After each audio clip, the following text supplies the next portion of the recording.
Invierte con Prestamipe, la fintech líder en el Perú. Invierte en préstamos con garantía hipotecaria e invierte en facturas por cobrar. Empieza hoy en www.prestamipe.com/invertir. En tus manos es interesante porque el informe es bastante más extenso y abunda en detalles que iremos poco a poco con el transcurso de los días desarrollando. Pero ya las diapositivas o los primeros resultados que tenemos aquí vale la pena poder conversar con nuestros invitados en la cabina, que son el doctor Rolando Arellano Cueva, presidente de Arellano Consultoría para Crecer, y el doctor Rolando José Arellano, de Arellano Consultoría para Crecer, autores de este estudio, quienes han dirigido este estudio, que nos trae algunas revelaciones.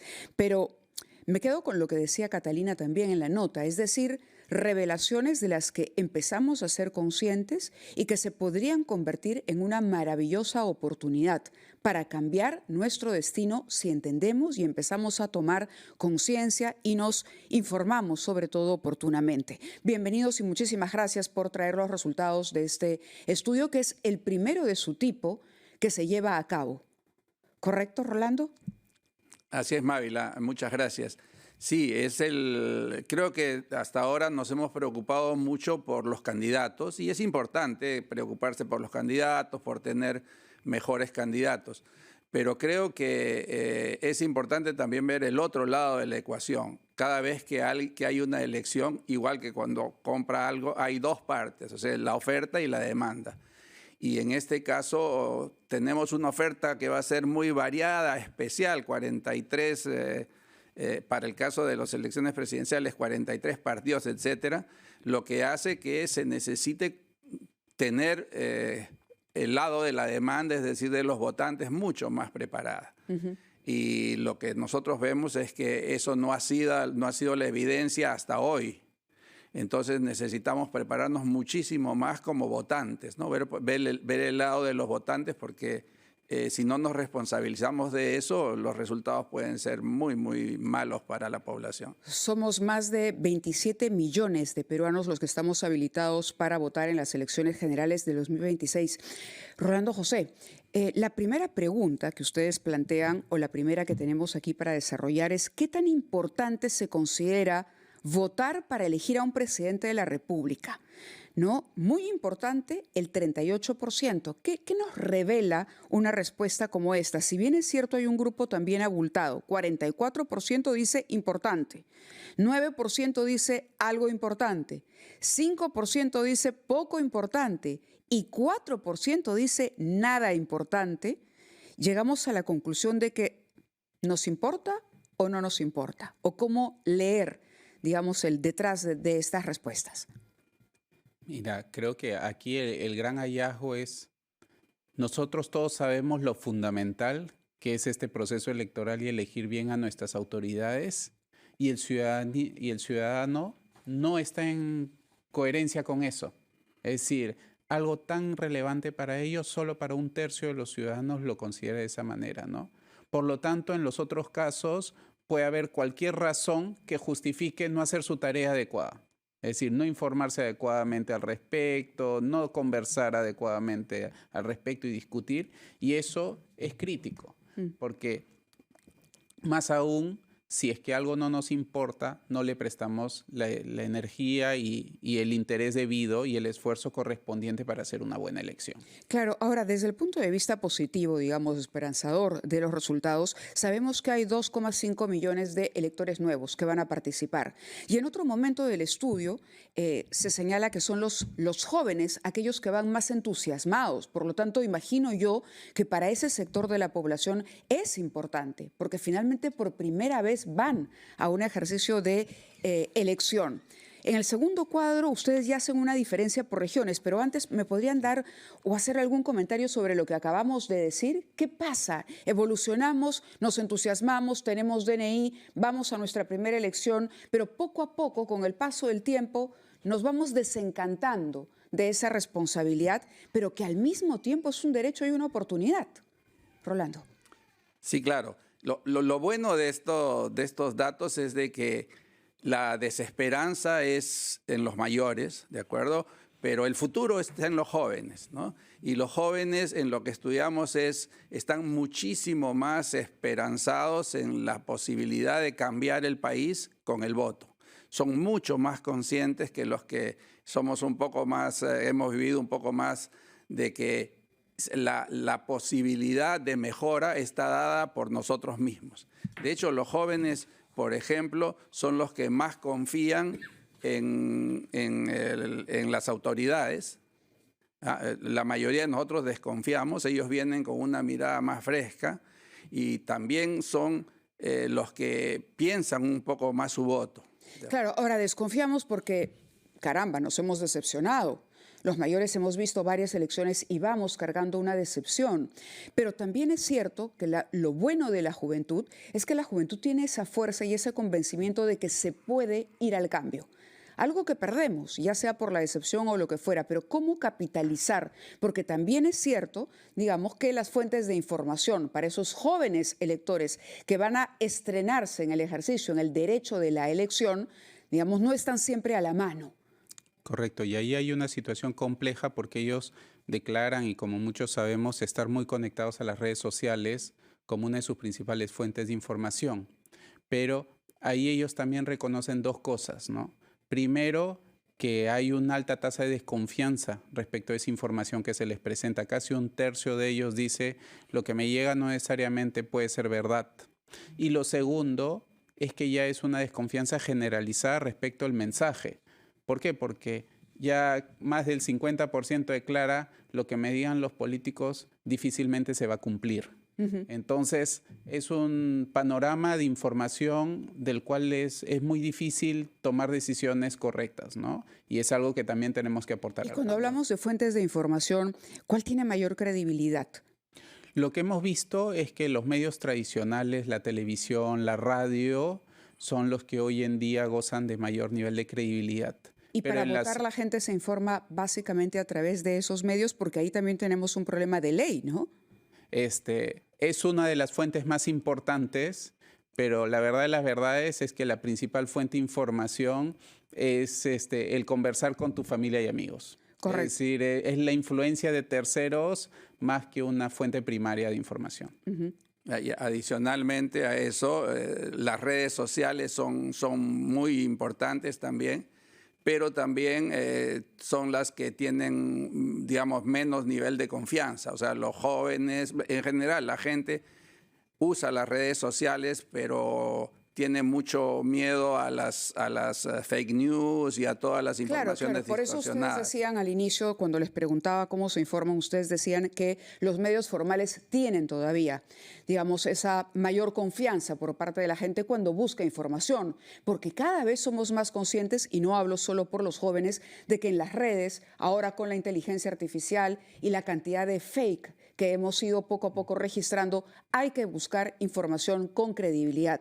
Y en ese sentido, hay que reconocer, por ejemplo, el importante papel que cumplimos los medios de comunicación.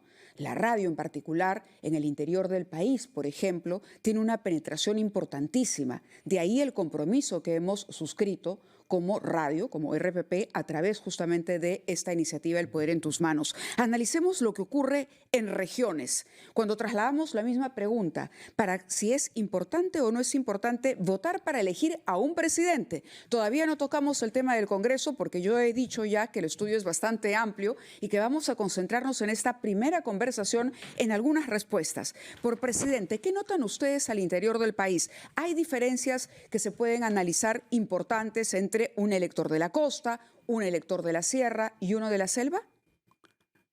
Sí, hay diferencias importantes en el sentido de que la costa y Lima tienen un comportamiento bastante distinto al de la sierra y de la selva. ¿En qué sentido? Por ejemplo, en el caso de la costa hay un poquito más de tiempo de reflexión. Sobre el presidente, le dan un poco más de importancia a la elección del presidente.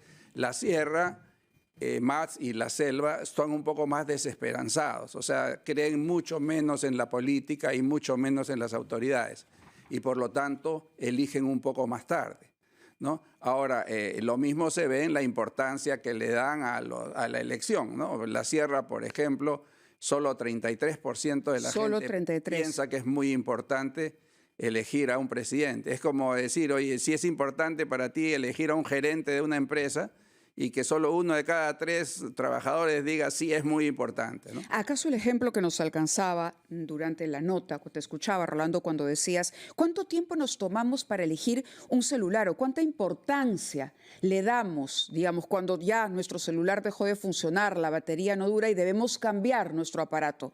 Lo primero que hacemos es ingresar, informarnos sobre las marcas, los nuevos lanzamientos, cuánto dura la batería, cuánta capacidad tiene, ¿no? ¿Qué tipo de aplicaciones van a funcionar mejor o no? Sin embargo, cuando vamos a las urnas no hacemos ese mismo análisis, por lo menos no con tanta preparación, y eso es una ironía. No, totalmente, ¿no? Es un incontable número de horas que le dedicamos a comprar un celular, una refrigeradora, a un automóvil, pero a la hora de decidir nuestras autoridades, el esfuerzo es mínimo. Ahora, quisiera ir a la otra gráfica porque no solamente para aprovechar bien el tiempo, sino porque hay conciencia. Fíjense ustedes, eso que acabamos de decir me parece que ya está interiorizado por el elector. ¿Cuál considera que es más importante? Por lo cual tenemos autoridades de mala calidad. O sea, la causa, la razón por las cuales hay autoridades de mala calidad. Porque los ciudadanos no sabemos elegir bien. 89% dice eso, está convencido. 89% dice no elegimos bien. 85%, que es lo segundo, dice porque los candidatos son incapaces o nos engañan. 67% porque toda la sociedad es corrupta. Ahí está la desesperanza. 59% porque el sistema electoral es defectuoso. Falta de confianza en el sistema. Pero quedémonos con lo primero. Los ciudadanos no sabemos elegir bien y lo reconocemos. Sí, lo reconocemos, pero lamentablemente es un reconocimiento que no nos está llevando a la acción de cambiar. Porque aún así justificamos que no elegimos bien porque la demanda es mala. Y no porque nosotros no estamos haciendo nuestra tarea. Y ahí hay algo que cambiar. Es el círculo vicioso más importante que cambiar en este proceso. Nosotros tenemos que ser mucho más informados, mucho más críticos y tener mejores bases para poder decidir a nuestras autoridades. De hecho, el 76% dice que no es responsable de lo que haga el candidato por el que votó. El 24% apenas reconoce que tiene responsabilidad en la elección, ¿no? Eso corrobora lo que acabas de decir. 76% dice no soy responsable, sin embargo tuvo la oportunidad de emitir un voto por alguien. Hay una data acá importantísima que es sobre el tiempo de anticipación que se toma uno para decidir su voto. El mismo día, 9%. Una semana antes, 28%. Un mes antes, 30%. Más de un mes antes, 32%. Eso de que los peruanos decidimos en la cola es cierto. ¿Por qué? Es un círculo vicioso. En la medida en que no nos importa o estamos desesperanzados por las autoridades, al final terminamos dándole, digamos, el menor tiempo posible o la menor atención posible. El problema es que esto genera un círculo vicioso. ¿Por qué? Porque como elegimos mal y al final, entre comillas, disculpando a los buenos políticos, elegimos a cualquiera, al final los buenos candidatos ya no se preocupan en presentarse porque dicen, o sea, las posibilidades que yo tengo van a ser cada vez menores. Entonces esto genera un círculo en el que terminan presentándose cada vez peores candidatos. Y ese es el grave problema de la democracia, ¿no? Y ese círculo vicioso además se alimenta con el hecho de que cada vez menos gente va a votar, es decir, aumenta el ausentismo, aumenta, por ejemplo, la evaluación que uno hace, cuánto me cuesta la multa, cuánto me cuesta trasladarme, ¿realmente mi voto va a tener impacto? Al final, ¿realmente habrá una mejor autoridad si yo cumplo con el ejercicio desde la preparación hasta que voy y marco la cédula? Es decir, el deterioro es muy importante.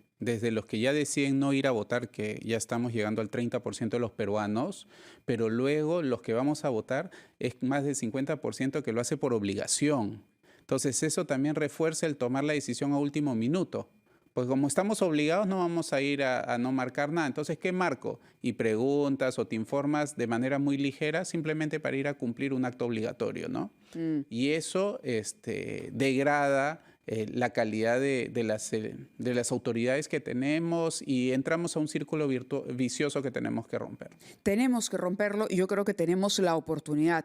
Destacar que este estudio es un estudio con una fidelidad interesante. Son 1.234 personas las que constituyen el tamaño de la muestra. Nos decían que ustedes han entrevistado a personas directamente, de manera presencial en sus hogares. Así es. Así es, es un estudio que cumple con todas las características, digamos, de máxima credibilidad, ¿no? Además de que Arellano tiene por principio no hacen ustedes estudios para partidos políticos. Eso es importante, ¿no? Este proyecto es sin fines de lucro, sin ningún tipo de afiliación o relación con partidos políticos. Nuestra intención es básicamente fortalecer la calidad del electorado, ¿no? De acuerdo. Hay que despercudirse entonces, señores, y recuperar ese optimismo, contagiarnos del optimismo de los jóvenes. Rolando, por favor. Sí, lo que yo quisiera decir es que, claro, las noticias que estamos dando parecen ser noticias, digamos, negativas sobre la situación del voto peruano, y en gran parte sí, pero creo que lo bueno es que ahora lo sabemos, los peruanos sabemos, y si somos conscientes de que gran parte de los resultados que hemos tenido y de las autoridades de las que nos quejamos son porque nosotros las elegimos y podemos cambiar eso, creo que es el buen momento para comenzar a cambiarlo y para pensar. O sea, creo que estos son buenas noticias porque el primer paso para una curación es tener el diagnóstico del problema. Tenemos el diagnóstico. Gracias a este estudio que ha hecho para RPP Arellano, Consultoría para Crecer. De eso se trata. Entonces, a recuperar ese optimismo de los jóvenes y a ver que no se trata solo de un deber. Sobre todo, miremos el ejercicio del voto como un derecho que nos da una herramienta, además, para que mañana podamos exigir una rendición de cuentas. Tomarle el pulso y decirle, ¿sabe qué? Usted, candidato, me dijo tal o cual cosa y ahora está cambiando el rumbo. O yo voté por usted, así que yo soy responsable de lo que usted haga también y de exigirle que cumpla con aquello que me prometió. Entonces, rescato esto. Vamos a tener en los próximos días mucha más información, pero veamos entonces el ejercicio del 2026 como la gran oportunidad, como un parteaguas, como lo denominabas, Rolando, antes de salir al aire, para poder cambiar. Estamos hartos muchos de la política, pero no nos damos cuenta que tenemos esa herramienta, que es el voto, el ejercicio de nuestro voto, informado, preparado, bien ejecutado. ¿No? Muchísimas gracias por estar con nosotros. ¿Algo que quieran decir finalmente? Mira, yo solo esta reflexión, ¿no? Creo que votar bien no es elegir al candidato perfecto. Votar bien es elegir mejor, con más información y con menos frustración. Es decir, no votemos tanto por el hígado, sino pensemos, tengamos un análisis escrito y escojamos al que mejor consideremos como autoridad para nuestro país. Correcto. Repetimos que esta es una oportunidad entonces de votar mejor de cara a las próximas elecciones, así como Vota Bien de Arellano Consultoría, El Poder en Tus Manos, es la cobertura especial de RPP que busca que todos votemos con información y conciencia. No hay pretexto. Estamos trabajando para ofrecerles todos los días información oportuna sobre el proceso electoral. Ya estamos trabajando para ello. Esta encuesta no solo ofrece un diagnóstico del votante, sino también abre esa oportunidad de cara al 2026. Así que nos quedamos con ello y vamos a seguir trabajando de manera conjunta, todo sea para ofrecerle a los electores las mejores herramientas. Gracias, y con ese mensaje optimista nosotros vamos a la pausa.